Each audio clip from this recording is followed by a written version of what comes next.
আল্লাহর কসম লাগে কথাগুলো শুনে যাবেন। নবী বলছেন, আল্লাহ আমার উম্মত যদি জাহান্নামে থাকে আমি কিন্তু জান্নাতে যাব না।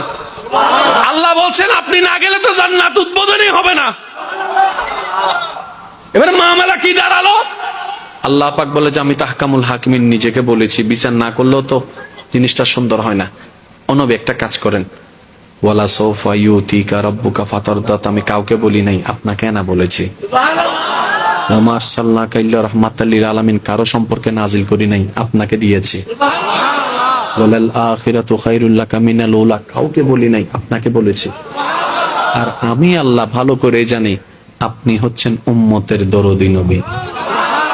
আপনি নিজের জন্য কাঁদেন নাই, সন্তানের জন্য কাঁদেন নাই, পরিবারের জন্য কাঁদেন নাই, নাতির জন্য কাঁদেন নাই, যত কেঁদেছেন জীবনে সবকিছু উম্মতের জন্য। এমনকি হাসরের ময়দানে যখন সর্বপ্রথম আমাদের নবীকে আল্লাহর হুকুমে তোলা হবে, আমাদের নবী উঠেই জিব্রাইল আলাইহিস সালামকে প্রথম প্রশ্ন করবে, ও আমার ভাই জিব্রাইল, আমার উম্মত গুলা কোথায়? আইনা উম্মতি, আইনা উম্মতি, আমার উম্মত কোথায়? আমার উম্মত কোথায়? আমার উম্মত কোথায়? আমি উঠার আগেই নাকি আমার উম্মতকে জাহান্নামে দিয়ে দিয়েছো নাকি? আমার উম্মত কোন জাহান্নামে চলে গেছে নাকি? জিব্রাইল বলবে, ইয়া রাসূলুল্লাহ, প্রথমেই আপনাকে তোলা হয়েছে, এখন আর কাউকে তোলা হয় নাই, প্রথমেই আপনি উঠেছেন। আমার নবী বলবে, আমার উম্মত গুলা কোথায়? জিব্রাইল বলবে, ইয়া রাসূলুল্লাহ, এখনো তারা উঠে নাই, উঠবে একটু পরে। নবী দৌড়াই চলে যাবে আল্লাহর রহমতের দরবারের দিকে।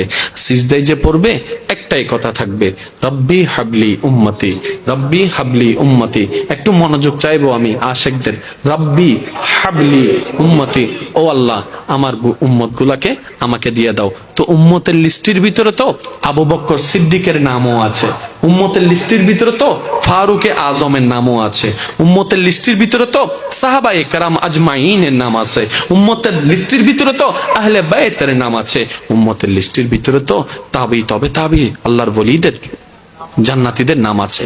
এবার আল্লাহ পাক বলবে, আপনি যে বললেন রব্বি হাবলি উম্মতি, উম্মতকে দেওয়ার জন্য আপনি কে আবু বকরের কথা বলছেন?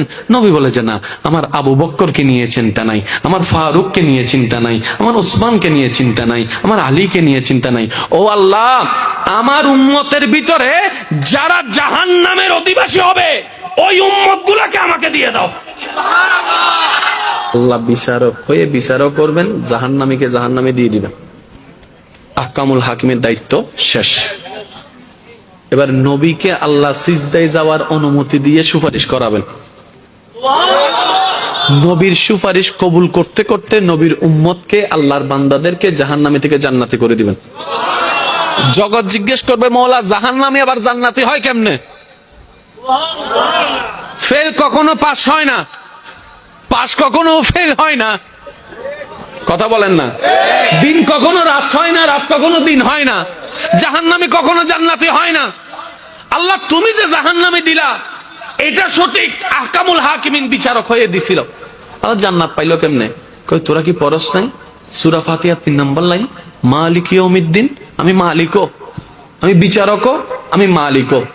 বিচারক হয়ে বিচার করেছি, যার যতটুকু প্রাপ্য তাকে সেটা দিয়েছি, বিচার শেষ। এবার মালিক হয়ে, রহমানুর রহিম হয়ে দয়া করে জাহান্নামী থেকে জান্নাতি বানিয়ে দিয়েছি। আল্লাহ আমাদেরকে সে নিয়ামত অর্জন করার তৌফিক দান।